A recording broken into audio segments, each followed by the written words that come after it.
नमस्कार। World news में आज दुनिया फिर से परमाणु बम के खौफ में घिरती दिखाई दे रही है। रूस और अमेरिका के बीच खतरनाक दौड़ शुरू हो गई है।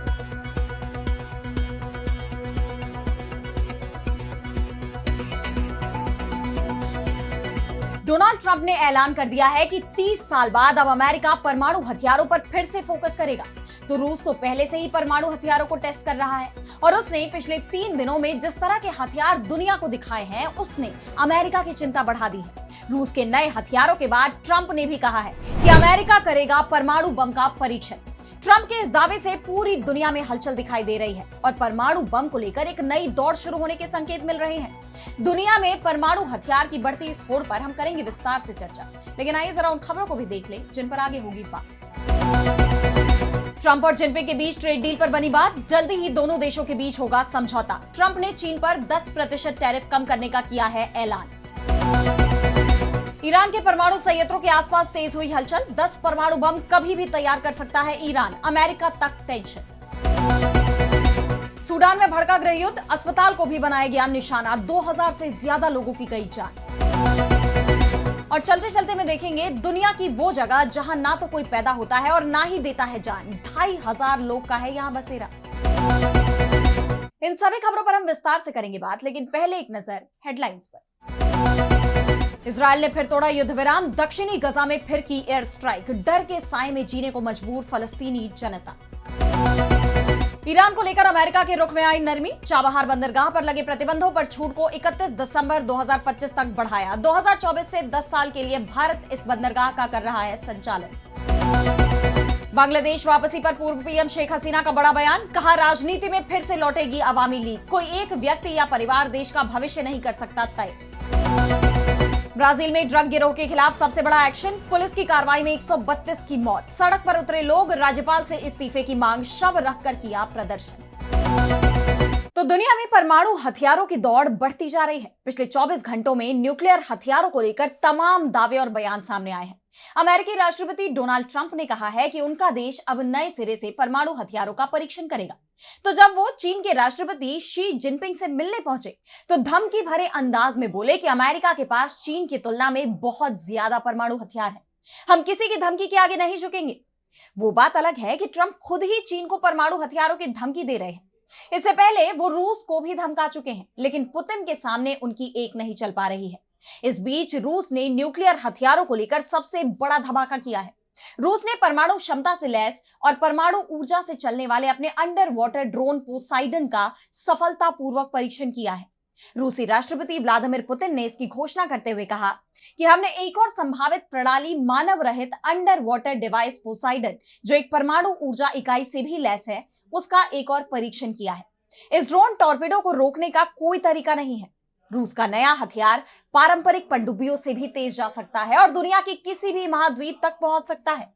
कोई भी देश पोसाइडन की गति और गोता लगाने की गहराई की बराबरी नहीं कर सकता और जल्दी ही कोई इस तरह की तकनीक हासिल भी नहीं कर पाएगा। पुतिन ने कहा कि पोसाइडन की ताकत रूस की सबसे उन्नत अंतर महाद्वीपीय बैलिस्टिक मिसाइल सरमत या शैतान 2 से काफी ज्यादा है। अभी हाल ही में रूस ने परमाणु क्षमता से लैस क्रूज मिसाइल बुरेवेस्तनिक का भी सफलतापूर्वक परीक्षण किया था, जिसे गेम चेंजर कहा जा रहा था। लेकिन अब पोसाइडन अंडर वाटर व्हीकल ने पूरी दुनिया को ही हैरान कर दिया है, क्योंकि इसे बुरेवेस्तनिक क्रूज मिसाइल से भी ज्यादा खतरनाक कहा जा रहा है। रूसी सरकारी मीडिया और विश्लेषकों का कहना है कि पोसाइडन एक विशाल परमाणु हथियार से लैस हो सकता है, जो रेडियो एक्टिव सुनामी पैदा कर सकता है। ये एक छोटे परमाणु रिएक्टर से संचालित होता है, जिससे इसकी मारक क्षमता लगभग असीमित हो जाती है। रूस के इस परीक्षण का असर अमेरिका तक दिखाई दे रहा है और अब अमेरिका के राष्ट्रपति डोनाल्ड ट्रंप ने ऐलान किया है। ट्रंप ने कहा है कि अमेरिका तत्काल परमाणु हथियारों का परीक्षण शुरू करेगा। इस तरह से अमेरिका ने साल 1992 में परमाणु हथियारों के टेस्ट पर जो रोक लगाई थी, वो अब खत्म हो गई है। ट्रंप ने ट्रूथ सोशल पर एक पोस्ट में कहा कि अमेरिका के पास किसी भी अन्य देश की तुलना में ज्यादा परमाणु हथियार है। रूस दूसरे स्थान पर है और चीन काफी दूर तीसरे स्थान पर है, लेकिन 5 साल में यह बराबरी पर पहुंच जाएगा। दूसरे देशों के परीक्षण कार्यक्रमों को देखते हुए मैंने डिपार्टमेंट ऑफ वॉर को निर्देश दिया है कि वो हमारे परमाणु हथियारों का भी समान स्तर पर परीक्षण शुरू करे। ये प्रक्रिया तुरंत शुरू होनी चाहिए। इतनी भयानक विनाशक शक्ति के कारण मैं ये नहीं करना चाहता था, लेकिन मेरे पास कोई और विकल्प नहीं था। ट्रंप के इस ऐलान से दुनिया में एक बार फिर से न्यूक्लियर हथियारों की होड़ शुरू हो सकती है। और अब बढ़ते हैं अगली खबर की तरफ, जहां हम बात करेंगे अमेरिकी राष्ट्रपति डोनाल्ड ट्रंप की चीन के राष्ट्रपति शी जिनपिंग से मुलाकात की। तो साउथ कोरिया के बुसान में दोनों नेताओं की मुलाकात हुई, जिसका पूरी दुनिया को बेसब्री से इंतजार था, क्योंकि पहला तो ये मुलाकात 6 साल बाद हुई है और दूसरा ऐसे वक्त में हुई है जब चीन और अमेरिका, दो बड़ी शक्तियां आर्थिक मोर्चे पर आमने सामने दिखाई दे रही हैं। दोनों देशों में टैरिफ वॉर छिड़ी हुई है, जिसका असर पूरी दुनिया पर दिखाई दे रहा है। आर्थिक मोर्चे पर छिड़ी इस जंग का खामियाजा पूरी दुनिया को भुगतना पड़ रहा है। ऐसे में दोनों नेताओं के बीच ये मुलाकात उम्मीद की किरण के तौर पर देखी जा रही है। इस बैठक के बाद ट्रंप ने कहा कि ये काफी सफल रही है। हमारे बीच ट्रेड डील पर सहमति बन गई है, सिर्फ साइन नहीं हुए हैं। ट्रंप ने यह नहीं बताया कि यह समझौता कब तक हो सकता है, जबकि दोनों नेताओं के बीच बुसान एयरपोर्ट पर लगभग 100 मिनट तक बातचीत चली। वैसे इससे पहले की तुलना में यह मीटिंग कम देर चली है, जिसके बाद इस समझौते को लेकर संशय बना हुआ है। बैठक के बाद ट्रंप का कहना है कि चीनी राष्ट्रपति शी बहुत सख्त वार्ताकार यानी टफ नेगोशिएटर हैं। यह अच्छी बात नहीं है, हम एक दूसरे को अच्छी तरह जानते हैं। हालांकि उन्होंने भरोसा भी जताया कि अब दोनों देशों के बीच विवाद सुलझ रहे हैं। उन्होंने कहा कि यह बैठक काफी अच्छी रही, दोनों नेताओं के बीच कई मुद्दों पर सहमति बनी है। उन्होंने एयरफोर्स 1 विमान में पत्रकारों से बातचीत के दौरान बताया कि अगर इस बैठक को 0 से 10 के पैमाने पर आंका जाए और 10 सबसे अच्छा माना जाए तो मैं इसे 12 दूंगा। मैंने चीन पर फेंटेनाइल के कारण 20% का टैरिफ लगाया था, जो काफी ज्यादा था, लेकिन मैंने इसे अब 10% कम कर दिया है। ये तुरंत लागू होगा। रेयर अर्थ मटेरियल से जुड़ी समस्या भी ठीक हो गई है। अब अमेरिका को चीन से रेयर अर्थ मिलने में कोई बाधा नहीं बची है। चीन अमेरिका में निवेश बढ़ाने के लिए भी तैयार है। चीन बड़ी मात्रा में सोयाबीन और दूसरे अमेरिकी कृषि उत्पादों की खरीद तुरंत शुरू करेगा। यानी चीन और अमेरिका के व्यापारिक रिश्ते सुधरने वाले हैं। वहीं रूस यूक्रेन युद्ध को लेकर भी ट्रंप ने कहा कि जिनपिंग इसमें हमारी मदद करेंगे। अब इससे ज्यादा हम कुछ नहीं कर सकते। ट्रंप अब अप्रैल 2026 में चीन का दौरा करेंगे। इसके बाद शी जिनपिंग भी अमेरिका आएंगे।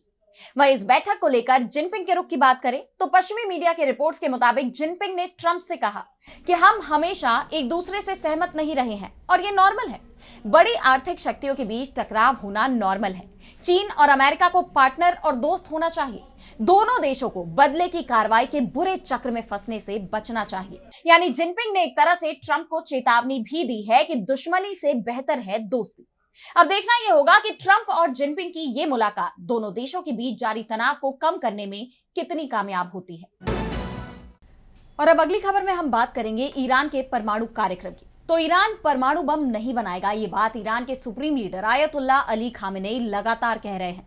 और वो ये भी कह रहे हैं कि हमें परमाणु बम की जरूरत भी नहीं है, लेकिन परमाणु ऊर्जा हमारी जरूरत है और यही कारण है कि हम अपना परमाणु कार्यक्रम बंद नहीं कर सकते।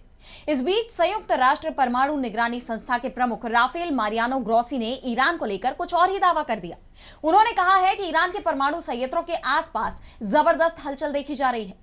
ईरान की तरफ से आईएईए के साथ अपने सभी समझौते रद्द कर दिए गए हैं, इसलिए हमारी ईरानी परमाणु स्थलों तक पहुंच नहीं है। हमारे निरीक्षकों ने भी उपग्रह के माध्यम से ऐसी कोई गतिविधि नहीं देखी है जिससे ये संकेत मिले कि ईरान ने जून में हुई जंग के पहले के स्तर से ज्यादा संवर्धित यूरेनियम का उत्पादन बढ़ा दिया हो। लेकिन कुछ ही दिनों में ईरान के परमाणु केंद्रों के पास जबरदस्त हलचल जरूर दिखाई दे रही है।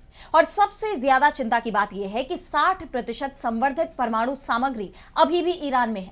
इस पर चर्चा की सबसे ज्यादा जरूरत है। वहीं दूसरी तरफ वॉशिंगटन स्थित centre for strategic and international studies की नई सैटेलाइट तस्वीरों के एनालिसिस से ये जानकारी सामने आई। CSIS की रिपोर्ट के मुताबिक ईरान ने नतांज के दक्षिण में पिकेक्स माउंटेन नाम की जगह पर अंडरग्राउंड कंस्ट्रक्शन तेज कर दिया है। यह प्रोजेक्ट 2020 से चल रहा है। सैटेलाइट तस्वीरों में एक मजबूत सुरक्षा दीवार और 3 दिशाओं में जा रही सुरंगें दिखाई दी हैं। विशेषज्ञों का कहना है कि यह जगह शायद नया सेंट्रीफ्यूज असेंबली प्लांट, परमाणु योजना का विस्तार या फिर सीक्रेट यूरेनियम संवर्धन केंद्र हो सकती है। CSIS ने चेतावनी दी है कि ईरान गुप्त रूप से अपने परमाणु कार्यक्रम को फिर से खड़ा कर सकता है। अंतरराष्ट्रीय समुदाय से अपील की गई है कि वो ईरान पर NPT यानी नॉन प्रोलिफरेशन ट्रीटी और IAEA के नियमों का पालन करने के लिए दबाव बनाए। आईएईए चीफ और सीएसआईएस की रिपोर्ट के बाद एक सवाल यह भी उठ रहा है कि किसी के पास भी इस बात का कोई सबूत नहीं है कि ईरान परमाणु बम बना रहा है। फिर भी लगातार जिस तरह से ईरान के परमाणु बम को लेकर खुलासे किए जा रहे हैं, उसके बाद अमेरिका पर यह सवाल उठ रहा है कि क्या वो ईरान पर हमले के लिए बहाने तलाश रहा है और इसीलिए बिना किसी सबूत के ईरान पर परमाणु हथियार बनाने के आरोप लगाए जा रहे हैं। और अब अगली खबर में बात करेंगे सूडान की। तो सूडान में हाहाकार मचा हुआ है। देश में 2023 से जारी गृहयुद्ध ने हिंसक रूप ले लिया है। यह गृहयुद्ध दो प्रतिद्वंद्वी जनरलों के बीच झगड़े से शुरू हुआ था, लेकिन अब तक इस संघर्ष में 2000 लोगों की मौत हो चुकी है। इस पूरे क्षेत्र में जो हालात बने हुए हैं, उस पर संयुक्त राष्ट्र की संस्था WHO की रिपोर्ट में जो खुलासे सामने आए, उससे पूरी दुनिया चिंता में है। विश्व स्वास्थ्य संगठन यानी WHO ने सूडान के पश्चिमी दारफुर क्षेत्र के उत्तरी हिस्से में स्थित प्रांतीय राजधानी अल फशर के एक प्रमुख अस्पताल में 460 से ज्यादा लोगों की जान लेने की घटना को उजागर किया है। WHO के महानिदेशक टेड्रोस अधनोम घेब्रेयेसस ने इस घटना पर गहरी चिंता जाहिर करते हुए बताया कि जिस सऊदी मैटरनिटी हॉस्पिटल पर हमला हुआ है, वो महिलाओं और बच्चों के इलाज का प्रमुख केंद्र था। इस हमले में अस्पताल की इमारत बुरी तरह क्षतिग्रस्त हो गई और स्वास्थ्य सेवाएं पूरी तरह ठप पड़ गई हैं। मारे गए लोगों में ज्यादातर मरीज, गर्भवती महिलाएं और उनके परिजन शामिल हैं। ये मानवता के खिलाफ एक अपराध है। ये घटना तब घटी जब सप्ताह के अंत में सूडानी अर्धसैनिक बलों ने शहर पर कब्जा कर लिया। दरअसल ये शहर पिछले 500 दिनों से सैन्य घेराबंदी का शिकार था। सूडान की सेना और रैपिड सपोर्ट फोर्स RSF के बीच चल रहे गृहयुद्ध ने इस क्षेत्र को युद्ध का मैदान बना दिया है। मीडिया रिपोर्ट्स के मुताबिक सूडानी फौज की सहयोगी द जॉइंट फोर्सेस ने RSF पर करीब 2000 निहत्थे लोगों की जान लेने का आरोप लगाया है। इससे अंदाजा लगाया जा सकता है कि फिलहाल यहां हालात कितने चिंताजनक बने हुए हैं। संयुक्त राष्ट्र, अमेरिका, यूरोपीय संघ और अफ्रीकी संघ ने इस घटना की कड़ी निंदा की है। संयुक्त राष्ट्र मानवीय मामलों के समन्वय कार्यालय की तरफ से मिली जानकारी के मुताबिक उत्तरी दारफुर में केवल इस साल की शुरुआत से ही 1850 से ज्यादा नागरिकों की मौत हुई है। अक्टूबर 2025 तक इनमें 1350 लोगों की जान ले ली गई थी। संयुक्त राष्ट्र ने पहले भी दारफुर में जातीय सफाई और महिलाओं के शारीरिक शोषण जैसे आरोपों की जांच की मांग की थी। यूएन के आंकड़ों के मुताबिक 2023 से अब तक करीब 2.5 करोड़ जनता को खाना नसीब नहीं हो रहा। लोग गंभीर बीमारियों की चपेट में हैं। WHO ने चेतावनी दी है कि अगर जल्दी ही यहां मानवीय मदद नहीं पहुंचाई गई तो क्षेत्र में महामारी फैलने का खतरा बढ़ सकता है। हालांकि सूडान सरकार ने WHO के इन दावों को खारिज किया है और कहा है कि अंतरराष्ट्रीय एजेंसियां गलत सूचना फैला रही हैं। लेकिन सैटेलाइट तस्वीरों के जरिए जो सबूत सामने आए हैं, उसे देखते हुए इससे इनकार नहीं किया जा सकता। अब सूडान का यह संकट वैश्विक चिंता का विषय बन चुका है। और अब चलते चलते मैं बात करेंगे एक ऐसे आइलैंड की जहां पैदा होने और अंतिम सांस लेने की परमिशन नहीं है। जी हां, आपने सही सुना। जरा सोचिए, दुनिया में एक ऐसी जगह है जहां लोग जा तो सकते हैं, रह सकते हैं, लेकिन ना तो वहां कोई पैदा हो सकता है और ना ही अपनी अंतिम सांसें ले सकता है। कंफ्यूज हो गए ना? दरअसल ये कोई कल्पना नहीं बल्कि नॉर्वे के सुदूर आर्कटिक आइलैंड स्वालबार्ड की हकीकत है। इसे लोग डिप्रेशन आइलैंड भी कहते हैं क्योंकि यहां सर्दियों में सूरज महीनों तक डूबा रहता है। स्वालबार्ड, खासकर इसका मुख्य शहर लॉन्ग ईयर बेन, दुनिया की सबसे अनोखी जगहों में से एक है। यहाँ करीब 2500 लोग रहते हैं जो ज्यादातर साइंटिस्ट, माइनर और टूरिस्ट हैं। लेकिन अगर आप यहाँ फैमिली शुरू करने या अपने अंतिम दिन बिताने का सोच रहे हैं तो जरा 1 मिनट रुकिए। यहाँ के नियमों के मुताबिक प्रेग्नेंट महिलाओं को 36 सप्ताह पूरे होते ही मेन नॉर्वे के ट्रॉम्सो शहर भेज दिया जाता है, क्योंकि आइलैंड पर जटिल डिलीवरी या इमरजेंसी केयर के लिए कोई परमानेंट हॉस्पिटल नहीं है। और जीवन के अंतिम दिनों का मामला तो और भी चौंकाने वाला है। यहाँ किसी को भी अंतिम सांस लेने की इजाजत नहीं है। जी हाँ, आपने सही सुना, क्योंकि यहाँ का परमाफ्रॉस्ट यानी हमेशा जमी रहने वाली मिट्टी डेड बॉडीज को डिकम्पोज ही नहीं होने देती। सालों पहले साइंटिस्ट ने पाया कि 1918 के स्पेनिश फ्लू के शिकार लोगों के शवों में आज भी वायरस के अंश सुरक्षित हैं और इसलिए यहाँ कब्रिस्तान नहीं बनते और मरने वाले लोगों को मेन नॉर्वे ले जाकर उनका अंतिम संस्कार किया जाता है। ये नियम न सिर्फ हेल्थ सिक्योरिटी के लिए बल्कि एनवायरमेंट और मिट्टी को मिलावट से बचाने के लिए भी है। स्वालबर्ड में एक और खास चीज है, ग्लोबल सीड वॉल्ट, जिसे डूम्सडे आग भी कहा जाता है। ये दुनिया का सबसे बड़ा बीज भंडार है जहां 100 करोड़ से ज्यादा बीज रखे गए हैं ताकि क्लाइमेट चेंज जैसी आपदा से फसलों को बचाया जा सके। जीने और मरने को लेकर ये अजीब नियम इस आइलैंड की कठोर लेकिन सुंदर लाइफस्टाइल का एक हिस्सा ही है। दुनिया में कितनी अजीबोगरीब जगहें होती हैं, तो क्या आप इस आइलैंड के बारे में और एक्सप्लोर करना चाहेंगे? हमें कमेंट सेक्शन में बताइए। और इसी के साथ अब मुझे दीजिए इजाजत और देश दुनिया की तमाम बड़ी खबरों के लिए आप देखते रहिए डीबी लाइव। नमस्कार।